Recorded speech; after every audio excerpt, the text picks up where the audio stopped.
Back again. I bet you guys thought you were done looking at me today in this stupid ass shirt with the spot on the back. See the spot? It's all the way on the back. Yeah, for $7, whatever. Banana Republic. Okay. I spoke to you about a journal today. I did this journaling after meditating like 20 minutes. And then after I did the journaling, I meditated again for another 20 minutes. And where I'm doing this is at Earthworks in Newark, Ohio. Look it up. It's now a UNESCO recognized site. And there's these mounds there that are from civilizations long ago, in which that was the center. That was the town center. That's where everybody gathered. That's where everybody came together and talked and discussed and communicated and made connections and stuff like that, and sold stuff, and I used to go there when I was depressed and everything. Don't get me wrong. And now I go there and I am on a positive vibe. You guys know that. I'm on a positive vibe. I'm very positive vibe. I might cry on Saturday or Wednesday or Thursday or whatever, but I'm still in a positive vibe.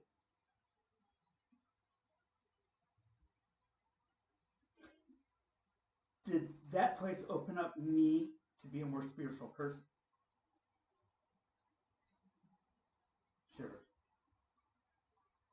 Just leave it at that. Sure. God works in mysterious ways, and whew, I got the goosebumps. You could tell. I really got the goosebumps mentioning that. So, and I don't pretend I'm like empathetic and I can see stuff and things like that, but when you go through certain struggles, certain times of desperation, certain places where you cannot find a grip, there is no floor. There's nothing to lean against. Anything you wear is uncomfortable. You think you're not seeing clearly. Things taste differently.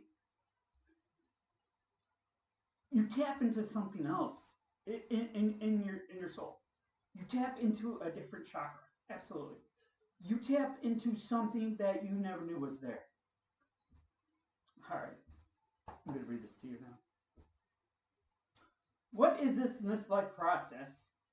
How do we learn while not actually learning? Why is it so many feel disconnected in a society that connects or strives to connect in so many ways with the various and abundant technologies of and always within our grasp? We have all this technology. Everybody should be connected.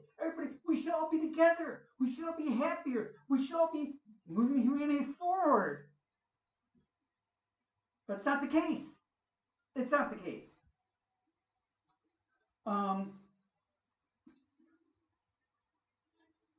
All this technology is supposed to bridge the gap, right? Bridge the gap. Bridge the gap. Help. It's all supposed to help. It's not supposed to separate us, divide us, make more like confusion, arguments, disruptions. We're supposed to come together more, right?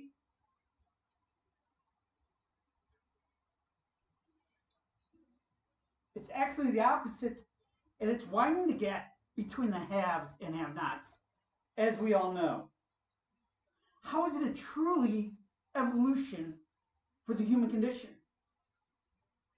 Especially humanity in itself is becoming unaligned with the true spirit of coming together in a holistic objective as one. As one. Due to what has started, basically splinter society, are we able to come back from splintered society? Or as such, is it like a destined end as the equivalent of a log being sliced through the center of an axe going through a log, sliced through the center of many years of a once living, thriving wonderment ever blossoming in nature. A tree. A tree. Are we splintering that? We already sectioned it. Are we going to even splinter it more? In the millennium to come, will this be viewed and or studied by those more advanced than we can even fathom right now as a tipping point of the human species in itself? Could it be not only possibly come to a higher consciousness, or has the time we were able to do that passed? It has been extinguished, even though it was so rare that we could have actually experienced it. Others in society responsibility to maintain a healthy self-awareness of the human condition. Like I say, I'm a pragmatist, right? I'm a pragmatist.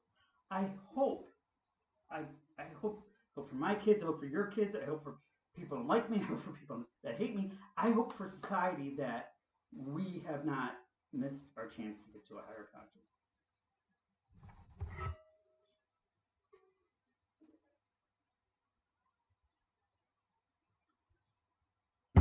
I only think bigger because I went through hell. And I only think of others more and humanity more and society more because I went through hell. Not once, not twice, not 3 times, not 4 times, not 5 times. A lot. It's brought me to a higher thought pattern of just whatever's going on is going on. That's why I say do a little bit for humanity.